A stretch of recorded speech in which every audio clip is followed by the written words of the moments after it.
do, I will call this meeting to order. I would note that Councillor Morrison is running a little bit late, but I hope to be here shortly.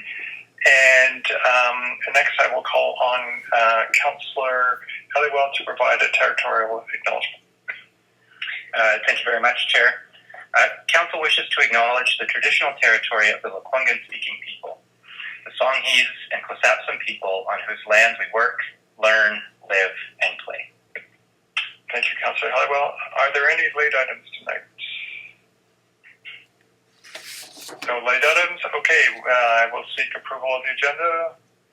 Councillor Rochford, second by Councillor Boardman. All those in favor? Any opposed? Motion's carried.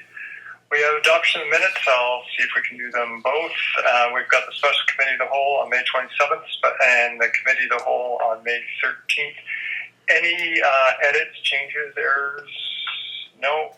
If not, I will seek a motion. Councillor Boardman, second by Councillor Rochford. All those in favor? Any opposed? Motion's carried. We now have public input on items that are upcoming in this agenda, and there are three items. We've got a delegation speaks to the Off-Leash Dog Park. We've got presentations by Ripfest and by the Jazz Society. Are there any members of the public who wish to come forward and speak on any of those items? Asking a second time, asking a third time. All right, we will move on. Next, we move to presentations and delegations. And I believe we have Andy Fiore on the phone, and I'm seeing nods from our corporate secretary. Okay. Mr. Fiore, welcome. Please introduce yourself and give your address, and you will have 5 minutes to speak. Thank you. Thank you. My name is Andy Fiore, 980 Worsley Street, and I'd like to start with immense gratitude to both the Esquimalt Nation and Songhees Nation. Good evening, your worship and esteemed council members. I'm very grateful for the opportunity to present to you today. Now, before I start, I would like to honor the wonderful dogs that I had the good fortune, to be my companions throughout my lifetime. Rin Tin Tin, German Shepherd. Shanty, Doberman Pinscher. Sheba, German Shepherd. Misty, mixed breed. Kida, mixed breed. May they all rest in peace. The title of my presentation is The Importance of a Dedicated Off-Leash Dog Park in Esquimalt. To present this complex issue, I've crafted a poem set to the theme of a well-known nursery rhyme. The nursery rhyme is, Old MacDonald had a farm, and then after the nursery rhyme, which is quite short, I will follow with a conclusion and rationale. So everybody knows Old MacDonald had a farm. I'm not going to play the song. Esquimalt Township leased some land, E-I-E-I-O. It was rare and oh so grand, E-I-E-I-O. With a flower here and a critter there, here a bloom, there a zoom, everywhere a vibrant plume. D&D had some land, E-I-E-I-O. Esquimalt Township let it go, E-I-E-I-O. Now it's called Dog Park Row, E-I-E-I-O. With a bark bark here and a woof woof there, here a dig, there a romp, everywhere a puppy stomp. Esquimalt Township, let it go, E-I-E-I-O. Now the meadow's lost its charm, E-I-E-I-O. Critters fled and blooms alarmed, E-I-E-I-O. With a paw print here and a trample there, here a mess, there a stress, everywhere a plant of stress. Now it's a fiasco, E-I-E-I-O. That was horrific.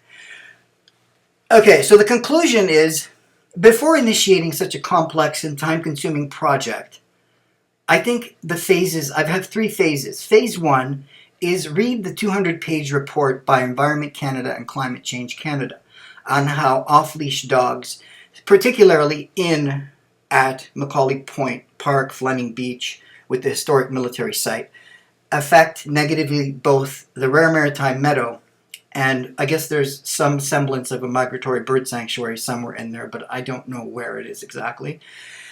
Then you would phase 2 is you would need to find an appropriate space for a dedicated off-leash park. The space should be large enough so dogs can run off-leash, and the space should have a net to protect dogs from raptors. The further design is totally up to you. Phase 3. Assess the number of dogs in the township through a dog count. Now, this would be important due to the condos being built. There'll be a lot more dog owners. Involved the BCSPCA, Victoria Animal Control, bylaw officers, Environment Canada, and Climate Change Canada.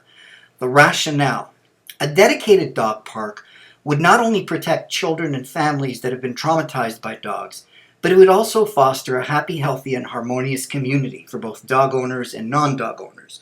Additionally, people with dogs wanting to engage within the parks and community at large that already exist can still do so with some minimum restrictions, which I think some have already been applied in some areas.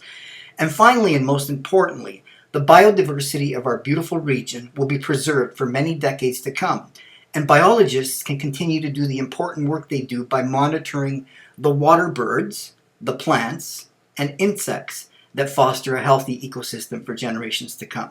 So this presentation is dedicated to Champ, who was mauled at Willows Beach in March of this year. Thank you. Thank you very much, Mr. Fiore. Appreciate you coming under time, and we welcome the time you've taken to present. Thank you, and I'm very grateful for the opportunity. All right. Okay. Bye-bye. Okay.